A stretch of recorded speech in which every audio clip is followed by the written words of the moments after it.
morning, everybody. The world's full of problems. Big problems is a great way to start a talk, right? The world's full of problems.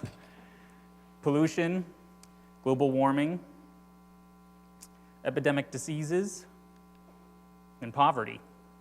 We're encountering new problems, such as breaches of personal privacy, the malicious mining of cryptocurrency, and data insecurity. We're interacting with systems that are getting more complex, like artificial intelligence, autonomous vehicles, and the Internet of Things. So how do we solve big, new, and complex problems? Who's going to solve them? We can't solve new problems in old ways. Solving these problems is going to require new ways of thinking, extensive experience, and in-depth knowledge. It requires the ability to identify patterns and features that have since been unnoticed. It's going to require creative thinking and clever solutions. Solving these problems and similar problems is going to require experts. What do we mean by experts? There are, in fact, many definitions of expert, but most are unsatisfactory. Psychologists have tried to identify the objective criteria that defines whether a person is an expert or not. However, it turns out surprisingly difficult to provide a formal definition that everybody can agree with. There's just no real set criteria in the vast majority of fields that defines or what makes an expert. More importantly, attempting to define expert just ends up dividing the population into the experts and the non-experts. The world is already full of definitions that divide us into groups. The focus then becomes more about whether you're inside a particular group or outside a particular group. But my objective today is not division or exclusion, but inclusion. When it's difficult to define what something is, sometimes it's helpful to describe what it is not. So let's describe what an expert is not. The term expert is not a title or a certification. It's not a degree hanging on the wall. It's not something given to you, nor is it something you earn. The expert is not a status claimed by those seeking glory or someone wanting a higher salary. Expert is a mindset. It's not something you are, it's something you do. It's the way you think. The expert is characterized by the way they learn, comprehend, and organize information. They're intensely curious, mindful, and methodical. They spend a great deal of time working in a particular subject area, mastering the fundamentals, solving problems, and sharing their expertise, perhaps even contributing to the discipline itself. Describing an expert in this manner lets us be inclusive, because a mindset is something that anybody can adopt. So, how does one adopt the expert mindset? In some fields, the expert mindset's adopted through formalized training.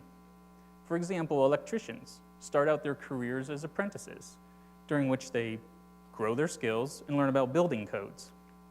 Then as journeymen, their skills and expertise allow them to apply for licenses and work more independently. And finally, as master electricians, they've earned the privilege to teach and mentor others. Unfortunately, not all fields have this formal progression from novice to expert. In these cases, individuals might adopt the expertise through academic studies, such as a college degree. Others might do it through extensive work experience, such as having lots of jobs, working in different industries, or working for a very long time at one company. Author and speaker Malcolm Gladwell even went so far to say that a person needs to have practiced or apprenticed for 10,000 hours before he could be considered an expert. Apprenticeship, expertise, academics, these are all ways by which someone can gain expertise. But there's a way that we can embrace the expert mindset regardless of your job, career, or academic experience. So to illustrate this, I'm going to need help from someone in the audience. So I would need a volunteer for anyone who's willing to come up here and help me with the demonstration. Thank you. Come on up. Let's give him a hand.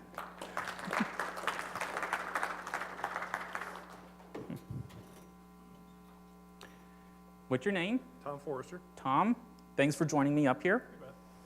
Tom, the first step to adopting the expert mindset is know the what, or what I like to say, be brilliant on the basics.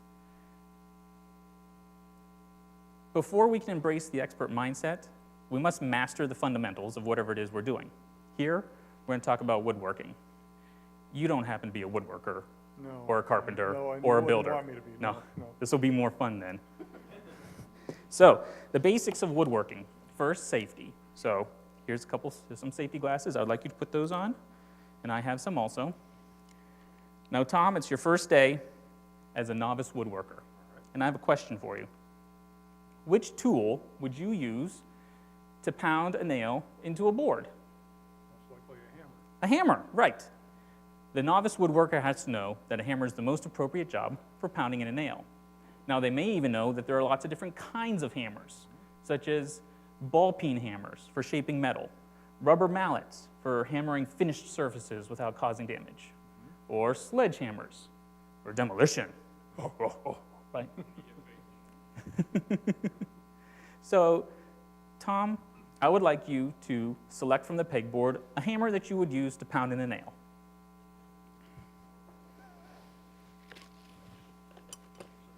Okay, I've got a nail here I would like you to pound, a hammer. Yeah, that's not going Oh, okay. I suppose it would have been helpful if I had told you what type of nail you'd be hammering before you picked a hammer. So, and I'm not going to put you on the spot and ask you to demonstrate your hammering skills. Okay. So why don't you hold the nail? Wait. Safety first? Safety first, Okay. yes. You hold the nail.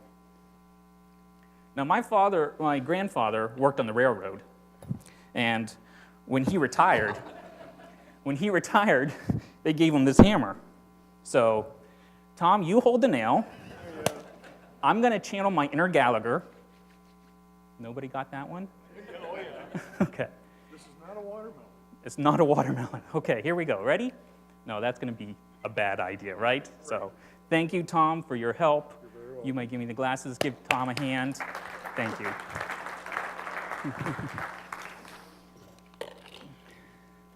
Part of being brilliant on the basics is having the right tool for the right job. But oftentimes we get lazy or just plain busy. We're in such a hurry to get things done, we don't take the time to ask ourselves, is this the right way to do things?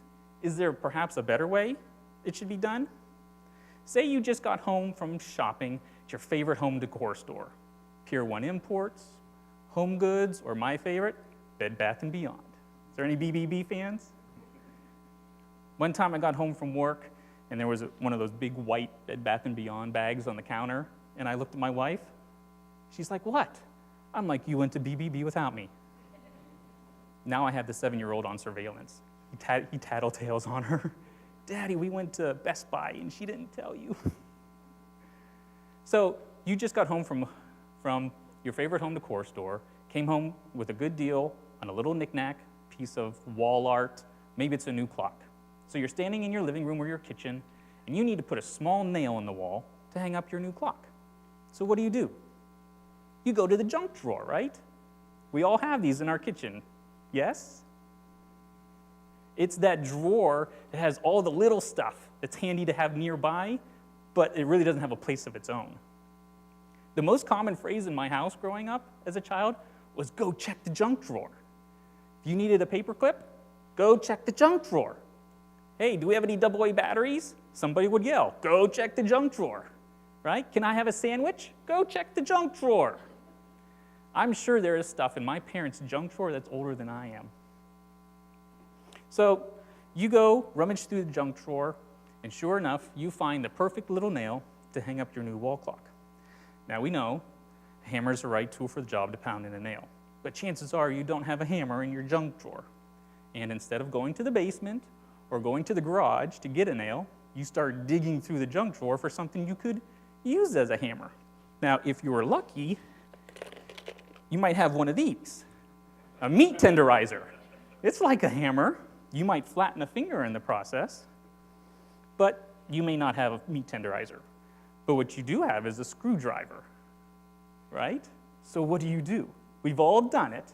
You turn that screwdriver around, and you pound in the nail with the handle of the screwdriver. Know the what. Be brilliant on the basics. What's that mean for IT professionals and those of us that are in the room?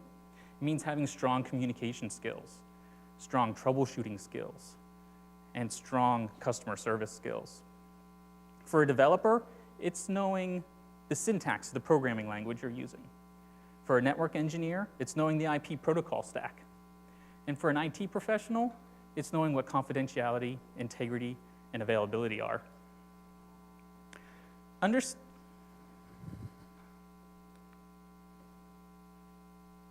Knowing the basics and having foundational knowledge is going to help you with the next step towards adopting the expert mindset, and that's understand the how. Knowing how something works is key to embracing the expert mindset. Going back to our woodworking example, the competent woodworker understands the mechanics of hammering in a nail.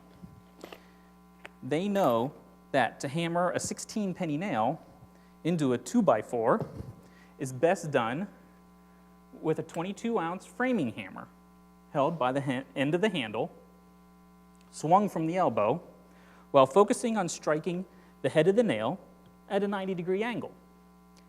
Now, I'm not going to demonstrate my skills. I have someone who's much better at demonstrating this.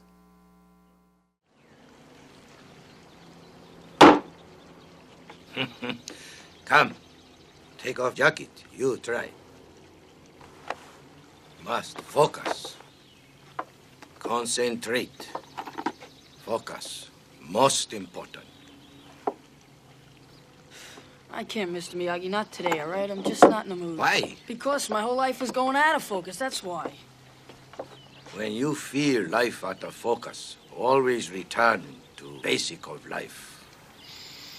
What, praying? Breathing. No breathe, no life.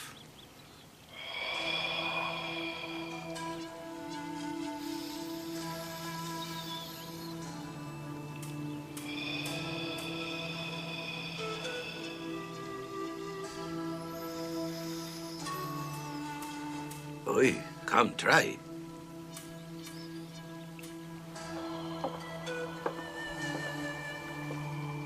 Out of mouth. Breathe in through nose. Breathe out of mouth. Breathe in. Breathe out.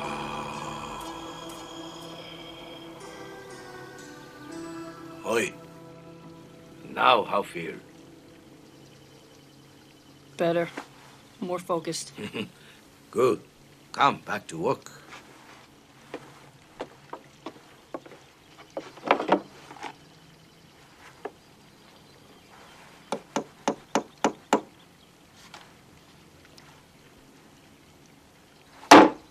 Hey, I did it. Good. Focus, Daniel-san. Remember, breathe in, breathe out. In, out. When Daniel-san went to learn karate, what did Mr. Miyagi have him do? Mr. Miyagi had Daniel-san wax the cars, paint the fence, and sand the floor. Why? To teach Daniel-san the hows of karate, how to breathe, how to block punches, how to deflect kicks. Mr. Miyagi knew Daniel-san needed to know the basics and understand the how before he could progress in the world of karate. Understanding the technique, the technology, and methodology behind how something works is important to adopting the expert mindset. To the security professional, this means understanding how websites get compromised, understanding how business requirements drive security decisions, and understanding how likelihood and impact are combined to calculate risk. Be brilliant on the basics, and understanding how things work will enable you to ask questions, and that is when you begin to think like an expert. When you have progressed from knowing the what and understanding the how, and then moved on to answering the why. A person who has fully embraced the expert mindset asks questions and searches for answers. Now, if we consider our expert woodworker and maybe some of the questions that he might ask or endeavor to know the answers to. The first one being, why are nails measured in pennies? This is a 16 penny nail, and it says on the box 16D, and this is a common construction nail. Well, in ancient times, nails were hand forged by a blacksmith, and so to purchase a quantity, say 100 hand forged nails, would cost you 6 pence, or 16 pennies. If you wanted a longer nail, you would pay 10 pence, or maybe 12 pence. Now, why do we designate this with a D on the box? Well, the D stands for denarius. Denarius was the coin used by people in the Roman Empire during the time when Rome occupied England. So, 16D, 16 denarius, 16 pennies, 16 pence. Another question that our expert woodworker might ask, why are the dimensions of a 2x4 actually 1.5 by 3.5? This is because when a board is first cut from the tree, that rough cut, its actual dimensions are 2 inches by 4 inches. But before the board can be used for construction, it needs to be dried and it needs to be planed smooth to its resulting dimensions being 1.5 by 3.5 inches. Now, you just learned way more about nails and 2x4s than you thought you would ever learn at a security conference, right? What's the point of me telling you this? Is it so that I can be a know-it-all? I'm not an expert woodworker, but telling you these things helps to illustrate the importance of having that deep knowledge that an expert would have. An understanding of all the simple things leads to a high level of proficiency. Taking the time to examine all aspects, understand how they work, ask questions, and then search for answers is the mindset, the expert mindset that encourages exploration and fosters innovation. Here we've been talking about woodworking, but how does this apply practically? How do we practice the expert mindset in our daily work? It could be as simple for an IT worker as knowing what checkbox to click, understanding how that checkbox works, and then knowing why you're clicking it. Are you familiar with this setting? Disable macros. You may have come across it in a CIS benchmark or some other security standard that says disable macros. Well, anybody can go to Google and look up, okay, where do I click to disable macros? Click it, job done. But do you know what happens when you click this box? Do you understand how it works? When you click disable macros, it prevents any embedded scripts from running in your Word documents. Do you know why you're clicking it? Well, macros can run automatically without user input. So they can be used for malicious reasons, such as accessing protected information or by launching other scripts. So the next time you find yourself about ready to click a checkbox, ask yourself, do I understand how this checkbox works? Do I know why I'm clicking it? If you can't answer those questions, then that's the perfect time to embrace the expert mindset. Take the time to explore, learn, and understand, because having that deep knowledge is going to help you solve problems. Now, to the managers and supervisors in the room, make sure your teams have the freedom and the time to explore topics in depth. When your staff have a deep understanding of the work they do, their decision-making will become more fluid. Their skills will become more automatic. They'll be better prepared when they encounter unknown situations and be able to offer up solutions to problems they've never seen before. Remember that as they're innovating and exploring, they're going to make mistakes, and that's okay, because the galleries are full of critics. They play no ball, they fight no fights. They make no mistakes because they attempt nothing. Now, down in the arena are the doers. They make many mistakes because they try many things. The man who makes no mistakes lacks boldness and the spirit of adventure. He's the one who never tries anything. He's the brake in the wheel of progress. Don't be afraid to make mistakes. Mistakes are a part of exploration and innovation. Some of you may say, well, I'm not afraid to make mistakes. I just don't think there's anything that I can do to contribute to solving the world's problems. What could I do that could possibly make a difference? Once upon a time, there was a man walking along the beach in the middle, hottest part of the day. And on the beach were hundreds of starfish getting washed up by the waves. Now, because of the hot sun, these starfish were drying out and dying on the beach. Further on down, he saw a little boy. Now, the little boy was walking along, picking up starfish and throwing them back into the ocean. Puzzled by the little boy's motives, the man walks up to him and says, "Young sir, there are hundreds, maybe thousands of starfish dying on the beach. How do you think you could possibly make a difference?" Without skipping a beat, the little boy bent down, picked up a starfish, and threw it back in the ocean. And he said, "I just made a difference to that one."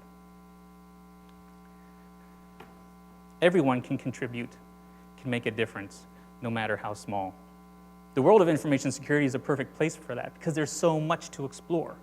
You don't have to be an expert at everything. Become an expert at just one thing that fascinates you. And as you explore, don't worry about the outcome. Don't set out to try and solve the world's problems. Only seek to learn and understand. Now, sometimes you may discover that you find yourself in a place that you didn't plan to be when you got started. That's okay too. You may even abandon an idea entirely because you found something else to explore. Emily Wapnick says this, that it's rarely a waste of time to pursue something you're drawn to, even if you end up quitting, because you might apply that knowledge in a different field entirely, in a way that you couldn't have anticipated.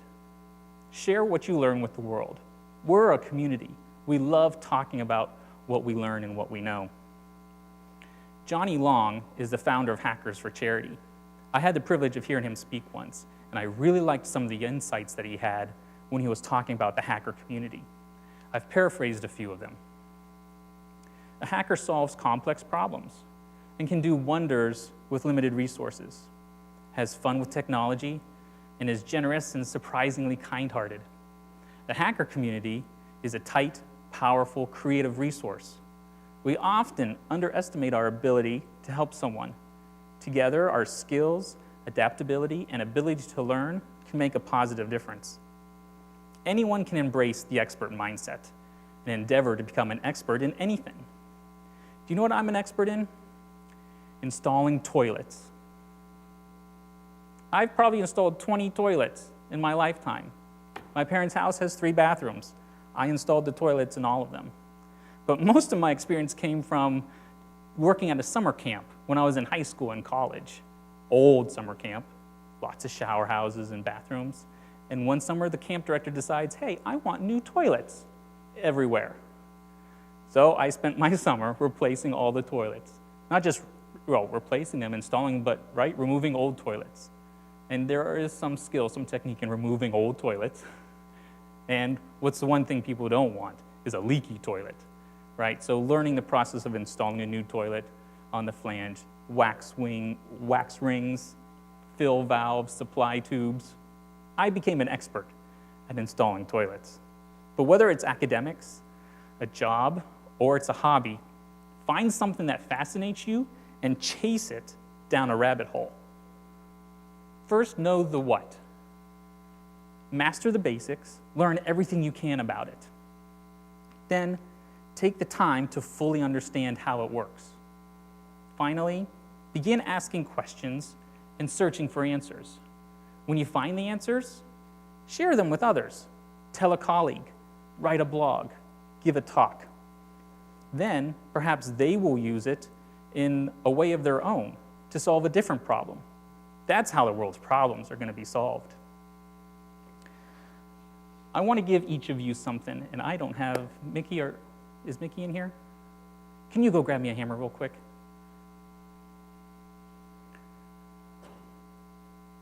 I want to give each of you something to help you remember how you can adopt the expert mindset.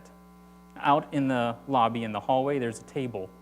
And on the table are some foam hammers, stress hammers.